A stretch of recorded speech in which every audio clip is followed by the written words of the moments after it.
T-minus 21 seconds, and the solid rocket booster engine gimbal now underway.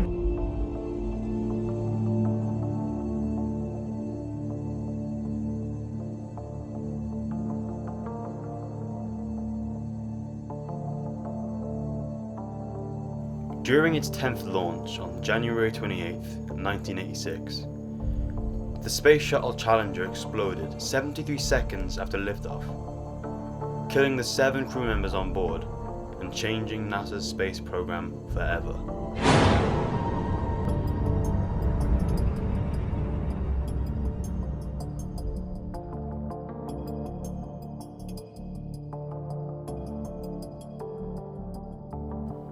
Real people, all their choices, their dreams, their struggles, and their hardships, all building up to what seemed to just be a waste of time because of some fuel failure.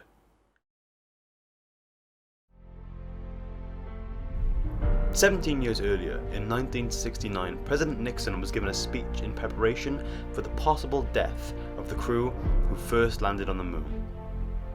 If that shuttle touched down and was unable to take them home, this would be the eerie message the world would hear. Fate has ordained that the men who went to the moon to explore in peace will stay on the moon to rest in peace. These brave men, Neil Armstrong and Edwin Aldrin, know that there is no hope for their recovery, but they also know that there is hope for mankind in their sacrifice. These two men are laying down their lives in mankind's most noble goal, the search for truth and understanding. They will be mourned by their families and friends. They will be mourned by their nation. They will be mourned by the people of the world. They'll be mourned by a Mother Earth that dared send 2 of her sons into the unknown. In their exploration, they stirred the people of the world to feel as one. In their sacrifice, they bind more tightly the brotherhood of man. In ancient days, men looked at the stars and saw their heroes in the constellations, and in modern times, we do much the same. But our heroes are epic men of flesh and blood. Others will follow and surely find their way home. Man's search will not be denied, but these men were the first, and they will remain the foremost in our hearts. For every human being who looks up at the moon at night will come to know that there is some corner of another world that is forever mankind.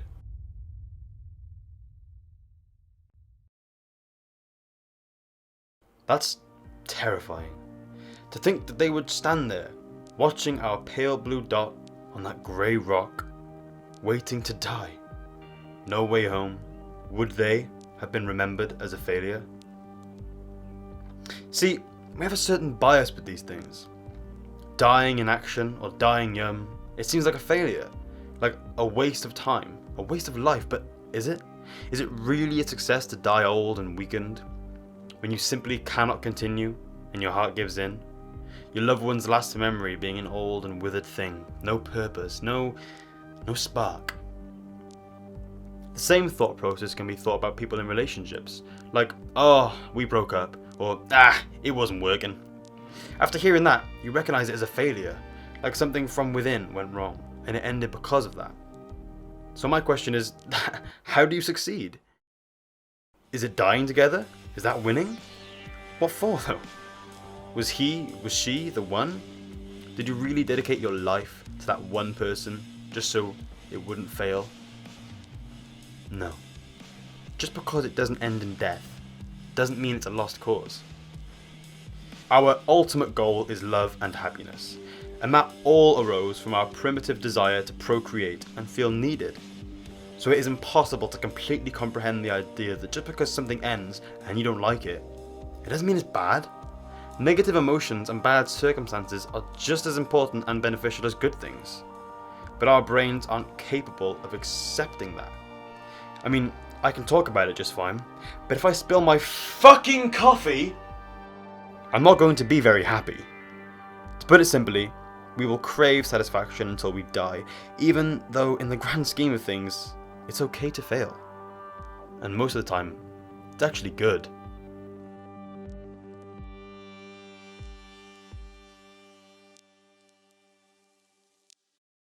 Okay, more about ourselves. Let's be honest, us humans, we're fucking winners. Top of the food chain? Completed it, mate. Own literally every known animal? Yes, sir. Control things our ape-like bodies can't reach, like the ocean floor or fucking space? In the bag. Create science and maths, contemplate our own mortality, understand the flow of time and design weapons of mass destruction. Fuck yes. Become a global hive mind of super animals that mass create a giant working organism of planetary destruction.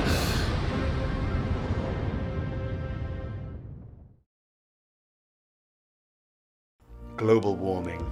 We might have gone a bit far there. We live in a weird time. We all sit around arguing with each other about how to save the world from ourselves, while simultaneously we burn it down. Like a self-destructive teen taking out on our mother. Mood swings, tantrums and all that. Sorry mum, but your sons have turned into more of a group of parasites than anything else. But we're still trying. We're still learning. We're very young. For fun, if we condense the full time of our species has been around into an average human's lifespan, I don't know, let's say 100,000 years were only worth one. That would mean we've been around for 2 years. We're 2 years of age. A 2-year-old with a fucking atom bomb! If the T-Rex was still rocking about, she'd be 900 years old. She died when she was 240? The old dog. My point is, we have only just started, and mistakes will be made. I just hope we pull ourselves together before it's too late, and it almost is, but that's a whole other conversation. Just like our old pal the T-Rex, and the Challenger space shuttle, their end was sudden and unexpected. Most endings are, and that's okay. It all contributes to something good. Mammals climbed to the top of the food chain after the dinosaurs fell. That's why we're here. NASA took safety and extra precautions with future flights to space because of the Challenger's sacrifice.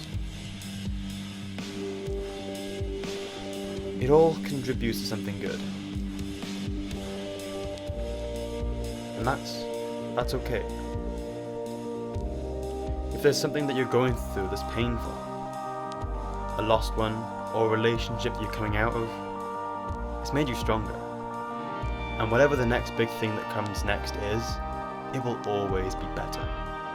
So, let's pretend it was love. Take our past with a smile and move on together.